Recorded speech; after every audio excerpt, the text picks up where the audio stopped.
Hello everybody, this is the sixth lecture of the IELTS.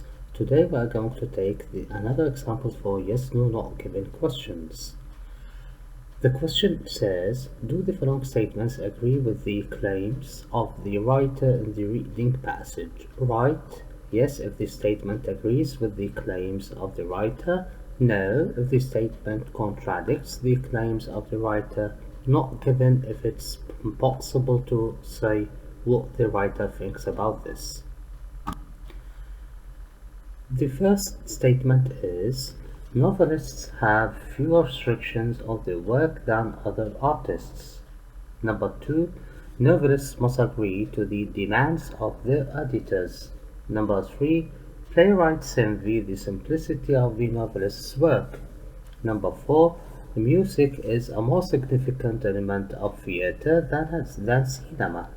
Number 5, experience in the theater improves the work of screenplay writers. Number 6, playwrights are frequently involved in revising their work. Number 7, screenplay writers usually have the final say in how a TV drama will turn out. And number 8, the last one says, TV critics often blame the wrong people for the failure of a program.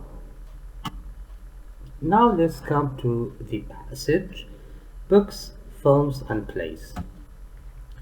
Number 1, novelists have fewer restrictions on their work than other artists. Let's come here. It talks about novelists who have fewer restrictions. Okay. The passage says, the novelist's medium is the written word. One might almost say the printed word. The novel, as we know, it was born with the invention of printing. Typically, the novel is consumed by a silent, solitary reader who may be anywhere of the time. The paperback novel is still the cheapest, most portable and adaptable form of narrative entertainment. It is limited to a single channel of information writing, but within the restriction is the most versatile of narrative forms. The narrative can go effortlessly anywhere into space, people's heads, palaces, prisons, and pyramids without any consideration of cost or practical feasibility. In determining the shape and content of his narrative, the writer of a prose fiction is constrained by nothing except purely artistic criteria. The statement says novelists have fewer restrictions on their work than other artists. If we just skim and scan to look for this sentence, we find in 1, 2, 3, 4, 5, 6, 7, the seventh line in the middle says, but within that restriction, it's the most versatile of narrative forms. Versatile. Versatile means free. It means it's free.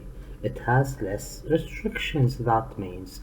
So, number 1 in this case, it will be true. Let's come to number 2. Number 2 says novelists must agree to the demand of their editors. This does not necessarily make the task any easier than that of the writer of a play that screenplays, who must always be conscious of practical constraints such as budgets, performance time, casting requirements, and so on.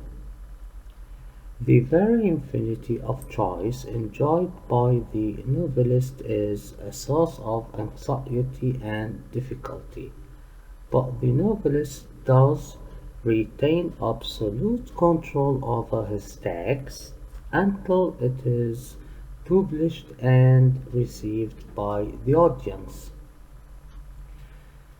We will go back to this sentence.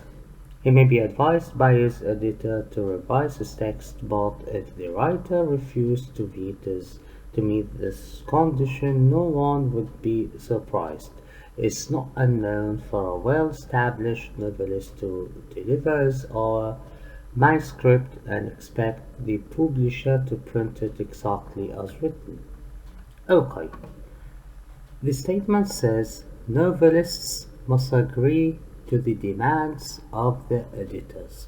If we come to 1, 2, 3, 4, 5, the fifth line in the middle says, but the novelist does retain absolute control over his text until it's published and received by the audience. So it gives different information, wrong information. So in this case, this sentence will be no. The first one was yes. The second one here is no. Let's come to number 3. Number 3 says, the playwrights envy the simplicity of the novelist's work. The passage says, however, not even the most well-established playwright or screenplay writer will submit a script and expect it to be performed without any rewriting. This is because plays and motion pictures are collaborative forms of narrative using more than one channel of communication. Number 3 talks about playwrights envy the simplicity of the novelist's work. I see nothing here about this one. It doesn't say yes and it does not say no. So in this case it will be not given. Let's go to numbers 4, 5 and 6. Number 4 says, music is a more significant element of theater than cinema. 5 says, experience in the theater improves the work of screenplay writers. And number 6 says, playwrights are frequently involved in revising their work. So, let's read to look for number 4 firstly. The production of a stage play involves, as well as the words of the author, the physical presence of the actors, their voices and gestures, as orchestrated by the director, spectacle in the form of lighting and the set, and possibly music. In film, the element of a spectacle is more prominent in the sequence of visual images heightened by various devices of perspective and focus. In film too, music tends to be more pervasive and potent than in straight drama. And straight drama here means plays. So, number 4, the statement says music is a more significant element of theater than cinema. While here it says in film 2, music tends to be more pervasive and potent than in straight drama. So it gives opposite information. In this case, this sentence would be no. Number 5, experience in the theater improves the work of screenplay writers. And number 6, the playwrights are frequently involved in revising their work. Let's go over reading. So although the script is the essential basis of both stage play and film, it's a basis for subsequent revision negotiated between the writer and the other creative people involved. In the case of the screenplay, the writer may have little or no control over the final form of his work. Contracts for the production of plays protect the rights of authors' respect. They are given approval of the choice of director and actors and have the right to attend rehearsals. Often good deal of rewriting takes place in the rehearsal period, and sometimes there is an opportunity for more rewriting during previewing before the official opening night. Okay, number 5 says experience in the theater improves the work of screenplay writers. In the entire passage, I cannot see anything about experience in the theater. So, number 5 in this case will be not given. While number 6 says playwrights are frequently involved in revising their work. Let's reread what we have read. So, although the script is the essential basis of both stage play and film, it's a basis for subsequent revision negotiated between the writer and the other creative people involved. Okay, it talks about negotiation between the writer and the other people involved. So, in this case, playwrights are frequently involved in revising their work.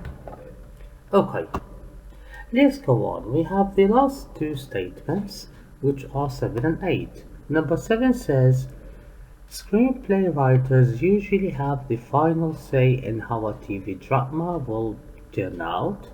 8 says, TV critics often blame the wrong people for the failure of a program. Let's read. In film or TV work, on the other hand, the screenplay writer has no contractual right to this degree of consultation. Screenplay writers usually have the final say in how a TV drama will turn out, while the passage says in film or TV work, on the other hand, the screenplay writer has no contractual right to this degree of consultation. So, in this case, the sentence will be no. Let's go on reading. Practice in this respect varies very much from one production company to another and according to the nature of the project and the individuals involved. In short, while the script is going through its various drafts, the writer is in the driver's seat, albeit receiving advice and criticism from the producer and the director. But once the production is underway, artistic control over the project tends to pass to the director. This is a fact overlooked. Most journalistic critics of TV drama who tend, unlike film critics, to give all the credit or blame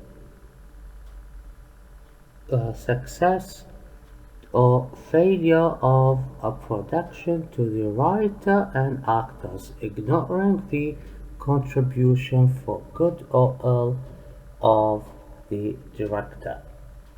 So number 8 in this case will be yes, because it says TV critics often blame the wrong people for the failure of a program.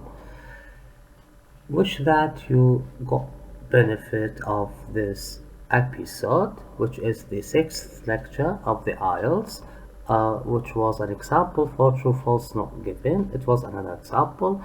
Please, if you find this lecture was advantageous for you, press the button of subscribe to my channel, and if you have any questions, please write them in the comments, or if you have any critics, please write them in the comments too. That was Haidar ALcasseer with you. Thank you very much.